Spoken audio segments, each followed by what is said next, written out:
In the year 1810, in the British Virgin Islands, terrible screams could be heard on the sugar plantations of Tortola Island. These were not the sounds of people working hard. They were cries of great pain.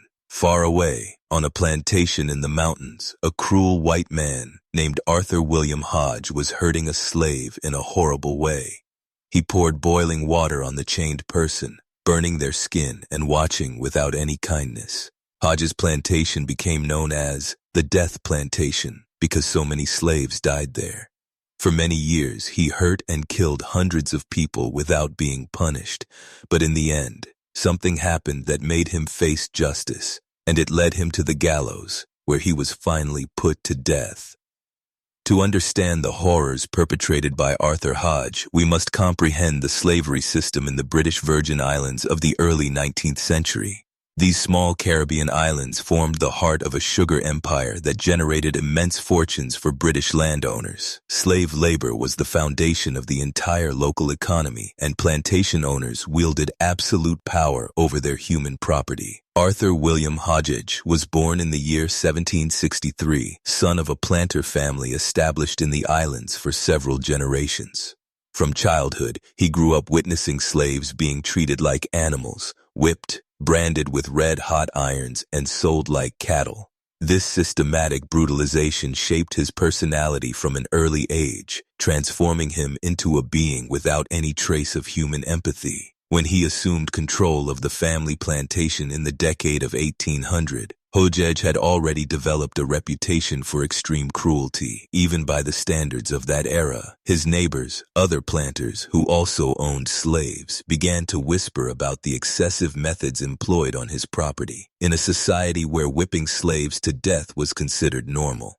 Managed to stand out for his exceptional brutality. Hodge's plantation was situated in an isolated mountainous region of Tortola Island, far from the eyes of colonial authorities. This remote location allowed him to conduct his tortures without external interference. The property housed approximately 200 slaves, men, women, and children who lived in overcrowded and unsanitary barracks, working 16 to 18 hours daily in the cane fields under the scorching Caribbean sun. The torture methods employed by Hodge were as systematic as they were varied. He maintained an arsenal of instruments specifically designed to cause maximum suffering. Red-hot branding irons, whips with metal tips, shackles with internal spikes, and cauldrons for boiling water. Each tool served its specific purpose in Hodge's repertoire of horrors. One of Hodge's favorite tortures was the boiling bath. Slaves accused of minor infractions, such as stealing a fruit or working too slowly, were chained to posts in the plantation's central courtyard. Hodge personally heated large cauldrons of water to boiling point and then poured the scalding liquid over the victims' naked bodies. The screams could be heard for miles around, but no one dared to intervene. Another common practice was prolonged branding. While other planters branded their slaves quickly with hot irons, Hodge transformed the process into torture sessions lasting hours. He would heat multiple irons and apply them slowly to different parts of the body, savoring each moment of his victim's agony. Some slaves died during these sessions, their bodies simply succumbing to the extreme pain. Children were not spared from this brutality. Hodge developed special punishments for young slaves, including hanging them by their feet over bonfires and forcing them to witness their parents' torture as a form of education.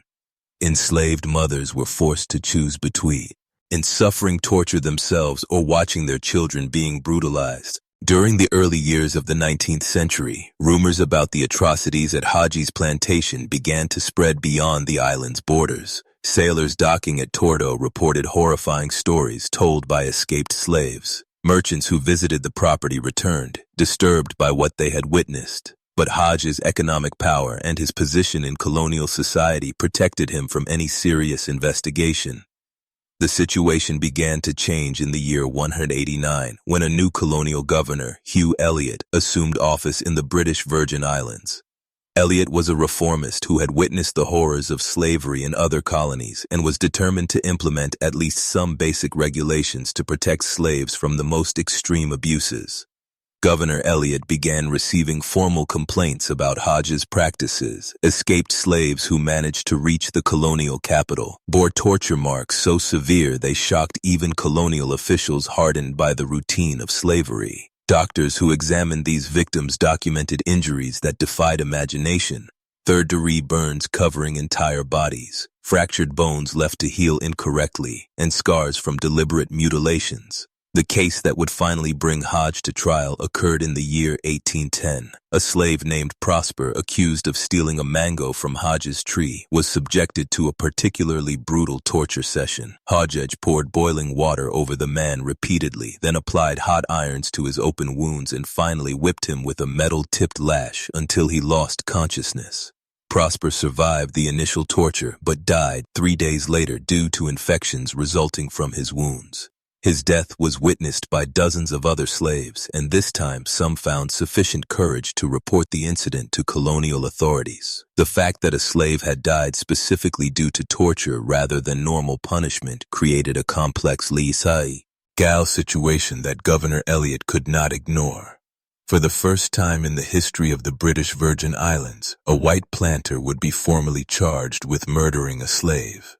The case Arthur Hodge versus the Crown became a sensation throughout the British Empire, testing the legal limits of slave owners' authority over their property. Hodge's trial began in May of 1811 in the colonial capital of Rhodetown. The courthouse was packed with local planters, colonial officials, merchants, and even some freed slaves who came to witness this historic event. For the first time, slaves were called to testify against their owner in a British colonial tribunal. The testimonies presented during the trial revealed the complete extent of the horrors at Hodge's plantation. Slave after slave took the stand to recount decades of systematic torture. They described in graphic detail the various forms of brutality they had suffered or witnessed: people being scolded alive, children being mutilated, pregnant women being whipped until they miscarried. One of the most impactful testimonies came from a slave named Mary, who had served as a domestic in Hodge's main house for more than 20 years. She described how Hodge frequently tortured slaves for pure entertainment, inviting other planters to watch the spectacle. Mary recounted witnessing Hodge kill at least 50 people over the years, always finding ways to make their deaths as painful as possible. Hodge's defense argued that he was merely exercising his legal rights as a slave owner. His lawyers claimed that Prosper's death was an unfortunate accident during justified punishment, not deliberate murder. They cited decades of legal precedents that gave owners nearly unlimited authority over their slaves. However, the colonial prosecutor presented evidence that Hodge had exceeded even the loose limits of colonial law. Doctors testified about the extreme nature of Prosper's injuries, arguing that no reasonable punishment could have caused such devastation. The case became less about slave owners' rights and more about the limits of human cruelty. After 3 weeks of disturbing testimony, the jury, composed entirely of white male slave owners, reached a surprising verdict: guilty of murder. Arthur Hodge became the first slave owner in the British West Indies to be convicted of killing a slave. The sentence was death by hanging, to be executed publicly as an example to other owners who might be considering similar methods. The decision sent shockwaves throughout colonial society. Many planters feared this would set a dangerous precedent that could limit their control over their human property. Arthur Hodge's execution took place on May 8, 1811, on a gallows erected in the main square of Rhodetown. Thousands of people gathered to witness this historic moment, including hundreds of slaves who had received special permission from their owners to attend. When Hodge climbed the scaffold, he displayed the same lack of remorse that had characterized his entire life. His final words were a declaration that he had merely exercised his rights as a slave owner and that his execution was a perversion of colonial justice. He expressed no regret for the hundreds of lives he had destroyed through decades of systematic brutality. The impact of Hodge's execution was felt far beyond the British Virgin Islands. The case was widely reported in London newspapers, contributing to the growing abolitionist movement in Great Britain.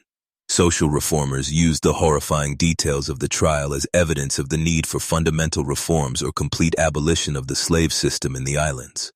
Hodge's execution had mixed effects. Some slave owners moderated their methods for fear of facing similar legal consequences. However, others simply became more careful to hide their brutalities from the authorities' eyes. The fundamental structure of the slave system. Tem remained unchanged.